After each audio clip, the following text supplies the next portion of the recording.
है और मैं आज पूरे दावे के साथ कहता हूं जो महात्मा गांधी ने कहा था, Indian Christians are rice Christians. मुट्ठी भर चावल। 99% ईसाई वो हैं जिनके पूर्वज हिंदू थे। मैं आज दावे के साथ कहता हूं, वो वनवासी जो जंगल में रहने वाले थे, वो मेरे शेड्यूल कास्ट भाई जो दलित बस्तियों के अंदर रहने वाले थे, या मेरे गांव के लोग जो अनपढ़ थे, वो बाइबल को समझकर चर्च में गए हों और ईसाई बने हों, ऐसा एक भी उदाहरण नहीं है। ये मैंने चैलेंज पिछले 20 सालों से दे रहा हूं, एक भी नहीं। बात को लेकर मैं सोच रहा था कि बहुत सारे हमारे हिंदू भाई बहन जो हैं हमारे YouTube और Facebook कमेंट सेक्शन में आकर हमेशा एक बात को कहते हैं कि क्रिश्चियंस समोसा देकर और राइस बैग देकर कन्वर्ट करते हैं। मैंने बोला यार एक इंटरेस्टिंग बात है, चलिए इतने सारे लोग कह रहे हैं तो इसके ऊपर थोड़ा सा रिसर्च करना बहुत ज़रूरी है। क्या वाकई में क्रिश्चियंस समोसे और क्या कहते हैं राइस बैग देके कन्वर्ट कर रहे हैं?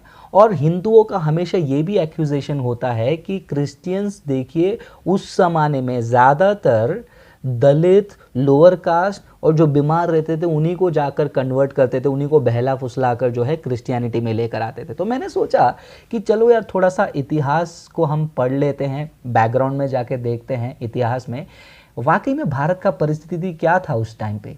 क्यों बहुत सारे दलित, क्यों बहुत सारे लोअर कास्ट के लोग, क्यों बहुत सारे बीमार लोग, लाचार लोग क्रिश्चियनिटी को अपना रहे थे? क्या समोसे के लिए, कपड़े के लिए, चावल के गोनी के लिए, राइस बैग के लिए? तो कुछ इंटरेस्टिंग बात जो है मेरे रिसर्च में मुझे पता चला कि 200-250 साल पहले की बात करते हैं, जब Christian missionary William Carey Bengal में आए थे। उन्होंने एक बात को देखा कि जिनको कुष्ठ रोग हुआ था, लेप्रेसी एक बीमारी आप जानते हैं ना, कुष्ठ रोग होता है लेप्रेसी, वो कुष्ठ रोगियों को जो है भारत में एक ऐसे घृणित नज़र से देखा जाता था कि उनके ऊपर कुछ तो बड़ा पाप है जिसके वजह से उनको जो है कुष्ठ रोग आया है। तो ये कुष्ठ रोगियों को क्या किया जाता था उस टाइम पे, उनको सोसाइटी से निकाल दिया जाता था, घर से निकाल कर सबसे अलग रखते थे और उनसे लोग ज़्यादा बात नहीं करते थे, उनकी कोई देखभाल नहीं करते थे। और लास्ट में जो है उनको शुद्ध करने के लिए जो है उनको जलाया जाता था ताकि अगले जन्म में जो है वो शुद्ध होकर कुष्ठ रोग से बाहर आ जाए। तो उनको जिंदा जलाया जाता था। तो ये कुष्ठ रोगी जो है सब लोग रिजेक्टेड हैं। और साथ साथ में दलितों के बारे में तो आप जानते ही हैं, भारत में ये टॉपिक हॉट टॉपिक है। उस समय में तो बहुत ज़्यादा जुल्म हुआ करता था दलितों पे, लोग उनको थोड़ा भी एक्सेप्ट नहीं करते थे। आज भी देखिए ना, दलितों के हाथ से खाना नहीं खाना चाहिए, उनको पानी जो ग्लास में दिया वो ग्लास को फिर से नहीं छुएंगे।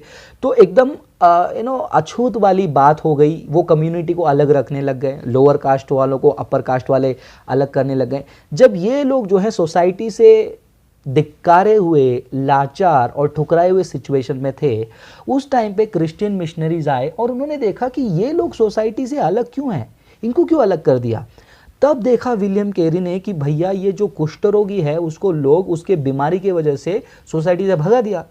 अब विलियम कैरी जो है दिल के बड़े हैं और उनको अच्छा नहीं लगा कि उनके नज़र के सामने एक व्यक्ति ऐसा है, बीमार है, लाचार है, उसको कोई दवाई वगैरह नहीं दे रहा, खाना वगैरह नहीं दे रहा। तो उस टाइम पे जो है मिशनरीज जो हैं लोगों के ऊपर दया करके उनको खाना खिलाने लगे, उनको कपड़ा पहनाने लगे।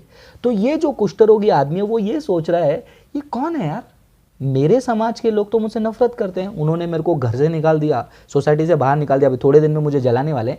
ये कौन लोग हैं, ये तो हमारे समाज के नहीं लगते हैं, इनको क्यों हमारे ऊपर प्यार आ रहा है, क्या है इनके दिमाग में, क्या है इनके दिल में। तो ये जो कुष्ठ रोगी का ग्रुप ऐसा सोचने लगा।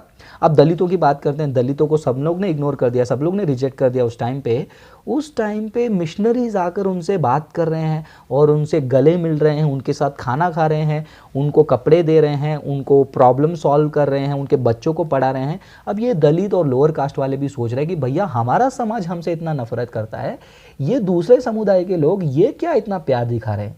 जब इनके अंदर ये सवाल खड़ा हुआ, दलितों में, लोअर कास्ट में और ऐसे कुष्ठ रोगी जो समाज से ठुकराए गए लोगों के दिल में एक सवाल आया, तो उन्होंने क्रिश्चियन मिशनरीज को देखकर पूछा कि भैया आप लोग क्यों हमसे प्यार करते हो। तब क्रिश्चियन मिशनरीज ने उनको बताया कि हम यीशु के फॉलोअर्स हैं। तो उन्होंने पूछा यीशु कौन है, तो इन्होंने बताया कि यीशु जो है ये संसार का खुदा है जो आपसे प्यार करता है। आप कोई भी परिस्थिति में हो, आप गरीब हो, आप लाचार हो, बीमार हो, दलित हो, नीच जाति हो, ऊंचे जाति हो, यीशु आप सबसे प्यार करता है। इन लोगों के अंदर एक आशा का किरण जग गया कि भैया हमसे भी प्यार करने वाला कोई है क्या। हमारे धर्म में तो हमको जला देते हैं, हमारे धर्म में तो हमको अलग कर देते हैं, कास्ट सिस्टम के नाम से लड़ाइयाँ होती है, लेकिन क्या ये यीशु नाम का भगवान हमको ये सारे चीज़ों से भी परे, ये सारे चीज़ों से भी बढ़कर प्यार करता है। क्रिश्चियन मिशनरीज ने कहा हाँ। तो जब इन्होंने क्रिश्चियन मिशनरी के लाइफ को देखा कि ये लोग इंग्लैंड में और दूसरे दूसरे जगह में आराम की ज़िंदगी जी रहे थे, लेकिन ये सब छोड़कर भारत में आकर ये लोगों की सेवा कर रहे हैं, तो इनके दिल को वो बात छू गई।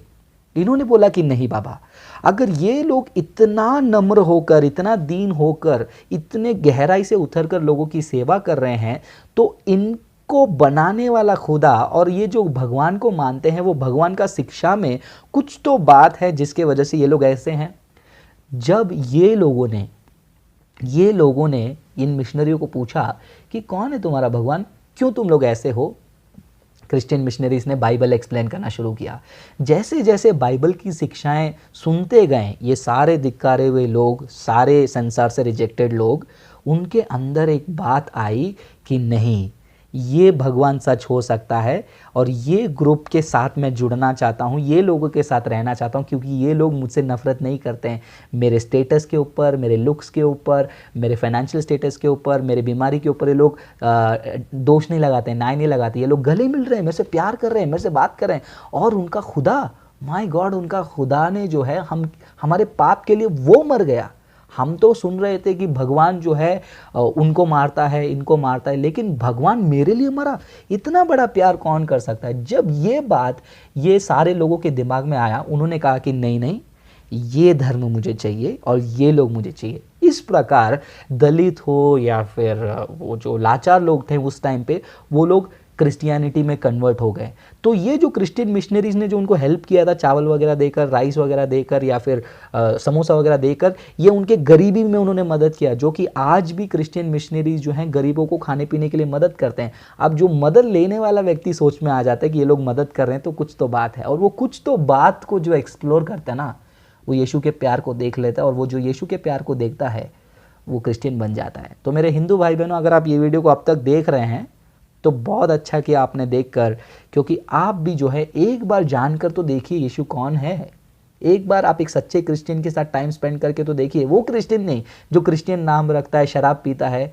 हम जैसे क्रिश्चियन के साथ थोड़ा टाइम स्पेंड करके देखिए, बाइबल को पढ़ के देखिए, आपको खुद पता चल जाएगा क्या समोसा और राइस बैग का जादू है या यीशु के प्यार का जादू है। क्या पैसा लोगों को यीशु के पास लेकर आया है या फिर यीशु का प्यार उनको क्रिश्चियनिटी में लाया है। सोचो, फिर बाद में कमेंट करना समोसा राइस बैग। हम समोसा और राइस बैग के लिए नहीं, यीशु के प्यार के लिए आए हैं, और वो प्यार के लिए जान भी दे देते हैं। कोई समोसे के लिए जान नहीं देगा, चलो कोई बात नहीं, आपने कह दिया और हमने सुन लिया और उसके ऊपर रिसर्च कर दिया और जवाब भी पेश कर दिया। वीडियो को शेयर कर दीजिए जितना हो सके उतना, सब्सक्राइब कर दीजिए, लाइक भी कर दीजिएगा ताकि बहुत सारे लोगों तक पहुँचे। Thank you, God bless you.